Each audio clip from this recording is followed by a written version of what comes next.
বেগম খালেদা জিয়ার চিরবিদায় নিয়ে আলোচনা করতে রাজধানীর কারওয়ান বাজার থেকে আমাদের সঙ্গে যুক্ত হচ্ছেন আমার দেশ পত্রিকা নির্বাহী সম্পাদক সৈয়দ আবদাল আহমেদ। তাকে স্বাগত জানাচ্ছি ইন্ডিপেন্ডেন্ট সংবাদে। এবং শুরুতে আপনাকে যে প্রশ্নটি করতে চাই, দেশের যে কোনো সংকটের সময় সাবেক প্রধানমন্ত্রী বেগম খালেদা জিয়া আপনাদেরকে কিভাবে নির্দেশনা দিতেন?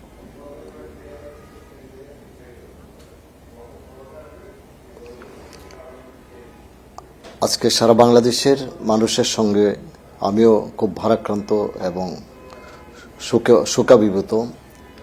আমাদের বাংলাদেশের রাজনীতির কিংবদন্তি নেত্রী বেগম খালেদা জিয়া আমাদের কাছ থেকে চিরদিনের জন্য বিদায় নিয়েছেন।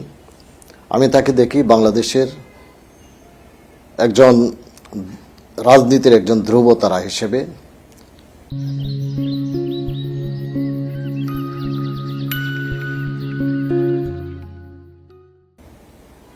এবং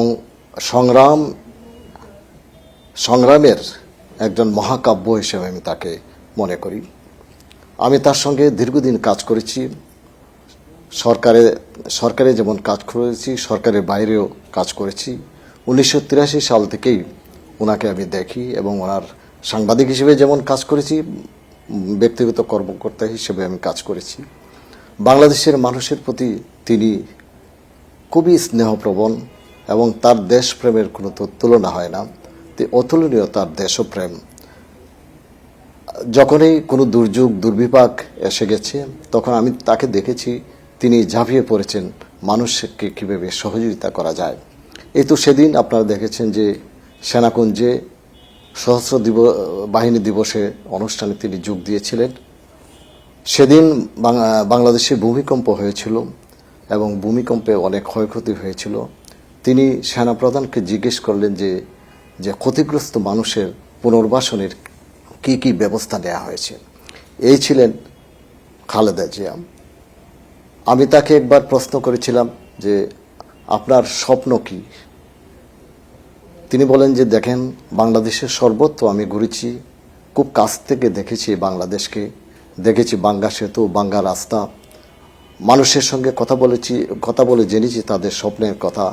তারা শান্তি চায়, মঙ্গল চায় সাধারণভাবে বেঁচে থাকতে।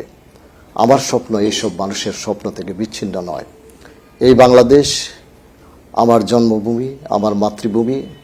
এই দেশের যখন উন্নতি হয় আমার ভালো লাগে এবং আমি যদি এই বাংলাদেশকে উন্নত করতে পারি, সেটা আমার জন্য খুবই ভালো হিসেবে আমি মনে করি। আরেকটা বিষয় যদি জানতে চাই, আপনি যেমনটি বলছিলেন যে বেগম খালেদা জিয়ার এই দীর্ঘ রাজনৈতিক জীবনে তিনি কিন্তু বিভিন্নভাবে চ্যালেঞ্জের সম্মুখীন হয়েছেন, বিভিন্নভাবে ধারাবাহিকভাবে তিনি বিভিন্ন রাজনৈতিক প্রতিহিংসা এবং ঈর্ষার শিকার হয়েছেন। তারপরেও কিন্তু সে অনেক অবদান রেখেছেন দেশের প্রতি এবং তার দেশপ্রেমের কথাও আপনি বলছিলেন। বেগম খালেদা জিয়া দুস্থ মানুষের সহায়তায় কিভাবে এগিয়ে যেতেন সেটা যদি একটু জানাতেন। আপনি দীর্ঘদিন ধরে কাজ করেছেন তার সঙ্গে।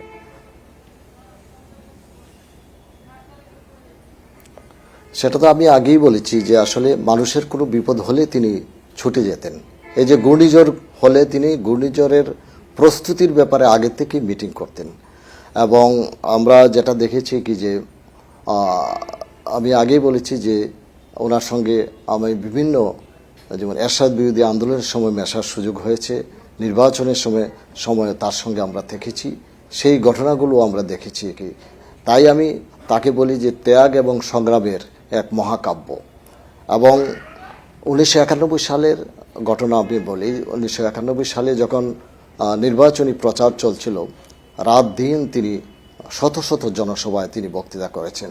এবং আমার কাছে একটি হিসাব আছে যে 1991 সালের নির্বাচনের সময় তিনি 3800 জনসভায় বক্তৃতা করেছিলেন। 48 ঘন্টায় তিনি না ঘুমিয়ে কাটিয়েছিলেন এবং একদিনে তিনি 38টি জনসভার তার রেকর্ড রয়েছে। ডেইলি স্টার প্রতিষ্ঠাতা সম্পাদক ছিলেন এস এম আলী। তিনি খালেদা জিয়ার দুবার ইন্টারভিউ করেছিলেন, প্রতিটি ইন্টারভিউ ছিল 1 ঘন্টা করে। তো আমি ডেইলি স্টার সম্পাদক এস এম আলী সাহেবকে পরবর্তীতে ইন্টারভিউ করি যে উনি তো খালেদা জিয়ার ইন্টারভিউ নিয়েছেন, উনি কেমন দেখলেন খালেদা জিয়াকে।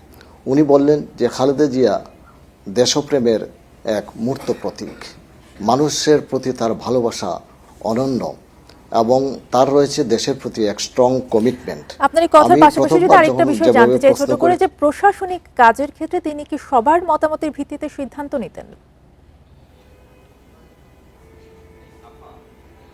সেটা তার একটা বড় গুণাবলী যে তিনি সবার কথা শুনতেন, কিন্তু সিদ্ধান্তটা তিনি নিজে নিতেন। এবং এবং বাংলাদেশের মানুষকে তিনি অত্যন্ত ভালোবাসতেন। এবং আমার একটা ঘটনা এখন মনে পড়ছে যে আমি যখন প্রথম তার উপপ্রেস সচিব হিসেবে 1992 সালে যোগদান করি, তখন আমরা প্রেস সচিবের ড্রয়ারে আমরা অনেকগুলো চিঠি পাই, এবং এই চিঠিগুলো তৎকালীন যে রাষ্ট্রপতি এরশাদ বিভিন্ন লোকজনকে যে টাকা দিয়েছেন, রাজনৈতিক দলের নেতা এবং বিভিন্ন গুণীজন শিল্প সাহিত্যিকদের, তাদের প্রাপ্তি স্বীকারপত্র ছিল। আমরা ওনাকে এই চিঠিগুলো দেখাই যে এগুলো পত্রিকায় রিপোর্ট করানো যাবে, কিন্তু উনি সবগুলো চিঠি দেখে বললেন যে না, ওনারা আমাদের গুণীজন, এরশাদ যে টাকা বিলিয়েছে এটা তো সবাই জানে, সুতরাং তাদেরকে অসম্মান করা যাবে না। এই হলো তার গুণ।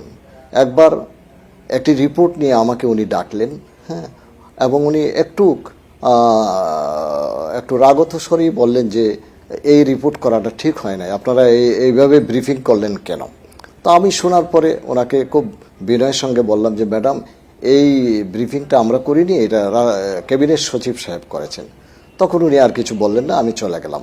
10 মিনিট পরে উনি আমাকে আবার ডাকলেন, ডেকে বললেন যে তোমাকে কিন্তু আমি বকিনি, এটা ওই ক্যাবিনেট সচিবকে, অর্থাৎ একটা মাতৃসুলভ কিও ছিল ওনার মধ্যে। কি এই ধরনেরই ছিলেন খালেদা জিয়া। আপনাকে অসংখ্য ধন্যবাদ সৈয়দ আফজাল আহমেদ আমাদের সাথে যুক্ত হওয়ার জন্য।